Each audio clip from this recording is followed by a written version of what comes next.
Doctor Sonbhadra के online classes में आप सभी का स्वागत है। आज मैं डीएलएड द्वितीय सेमेस्टर के वर्तमान भारतीय समाज एवं प्रारंभिक शिक्षा विषय पर चर्चा करूंगा। पूर्व में हमने शिक्षा और समाज पर चर्चा की है। आज हम समाज शिक्षा के प्रभावी कारक के रूप में society as an effective factor of education के रूप में अध्ययन करेंगे। सर्वप्रथम हम समाज या सोसाइटी के बारे में जानेंगे। समाज शिक्षा संस्था के रूप में समाज का अपना स्थान है। प्रारंभ में बालक परिवार तक ही सीमित रहता है, परंतु जैसे जैसे बड़ा होता जाता है उसका परिचय क्षेत्र परिवार के अतिरिक्त बाहर भी हो जाता है। वह पड़ोस में जाने लगता है, मित्रों के साथ अनेक उत्सवों, समारोहों, मेलों आदि में जाता है।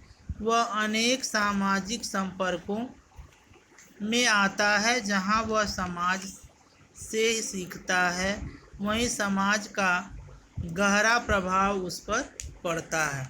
समाज का अर्थ व्यक्तियों के समूह की इकाई समाज है तथा इस समूह विशेष का अध्ययन सामाजिक विज्ञानों में किया जाता है।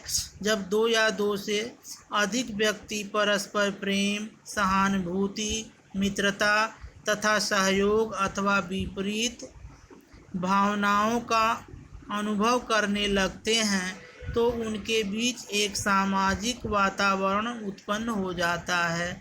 मानव के किसी भी समूह को समाज कहते हैं। प्रत्येक समाज की एक संस्कृति, मूल्य, आदर्श, परंपराएं, प्रथाएं व प्रतिमान होते हैं जो समाज के व्यक्तियों के व्यवहार को निर्देशित एवं नियंत्रित करते हैं। समाज एक ऐसा संगठन है जिसमें मनुष्यों के पारस्परिक संबंधों की व्यवस्था पाई जाती है। समाज की श्रेष्ठता किसी व्यक्ति पर किसी भी उत्तरदायित्व को बलपूर्वक नहीं थोपती। फिर भी समाज सामाजिक बंधनों का ऐसा जाल है जो स्थिर न रहकर सदैव बदलता रहता है। समाज की कुछ राजनीतिक, सांस्कृतिक तथा धार्मिक विचारधाराएं होती हैं जिनके अनुसार वह व्यक्ति समस्त शक्तियों के विकास हेतु ऐसे अवसर प्रदान करता है कि विकसित होने के बाद प्रत्येक व्यक्ति उसे सबल, सुदृढ़ तथा शक्तिशाली बनाने में अपना यथाशक्ति योगदान देता रहे। समानता अथवा भिन्नता समाज के दो मूल तत्व होते हैं। मनुष्य एक दूसरे की आवश्यकताओं के प्रति सचेत रहते हैं और उनके संबंध का उद्देश्य एक दूसरे की आवश्यकताओं की पूर्ति करना होता है। सहयोग तथा संघर्ष समाज का तीसरा मूल तत्व है तथा एक दूसरे के प्रति सचेत रहना चौथा मूल कर्तव्य है। समाज की परिभाषाएं। Definition of society. लेपियर महोदय के अनुसार समाज से तात्पर्य व्यक्तियों के समूह से नहीं अपितु समूह के व्यक्तियों के बीच होने वाली अंतःक्रियाओं की जटिल व्यवस्था से है।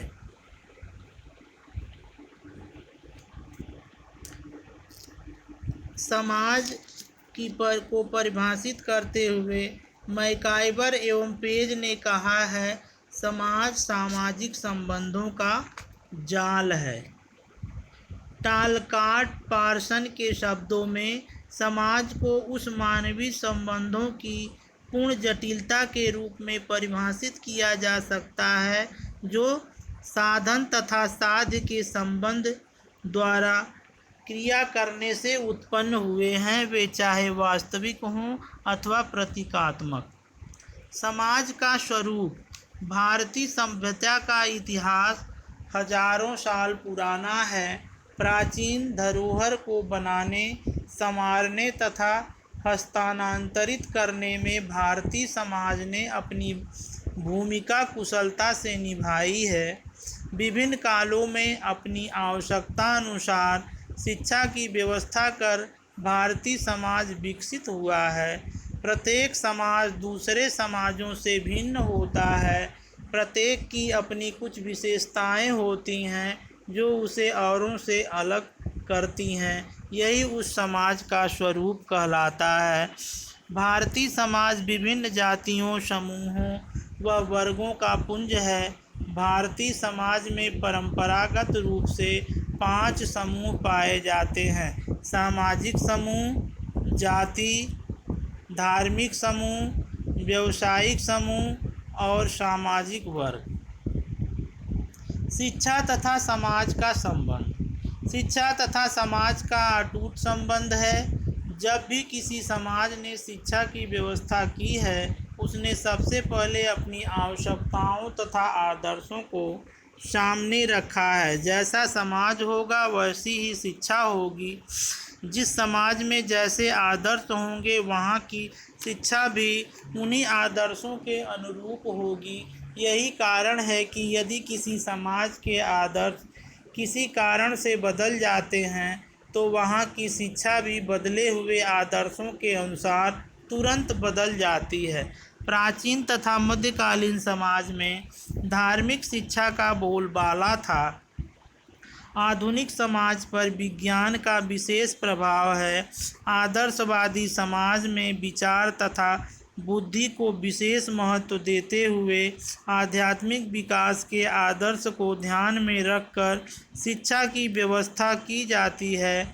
भौतिकवादी समाज में भौतिक संपन्नता को प्रमुखता दी जाती है। प्रयोजनवादी समाज में विचार की अपेक्षा क्रिया तथा बुद्धि की अपेक्षा परिस्थिति को अधिक महत्व देते हुए शिक्षा की व्यवस्था नवीन मूल्यों के निर्माण हेतु की जाती है।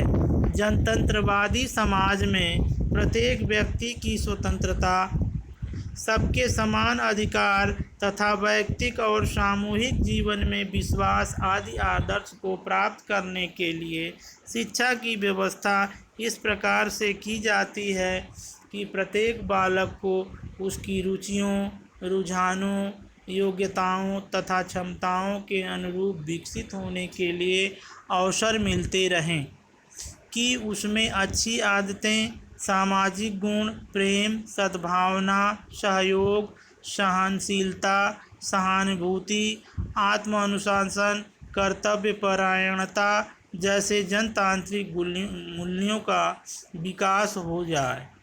समाज के शैक्षिक कार्य। Educational function of society.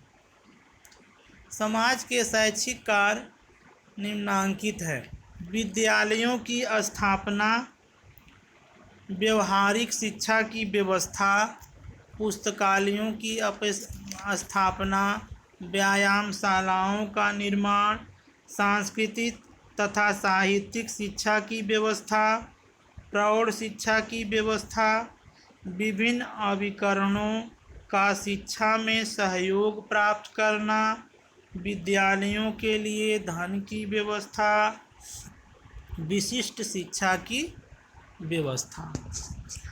आगे हम शिक्षा का विद्यालय से संबंध के विषय में अध्ययन करेंगे।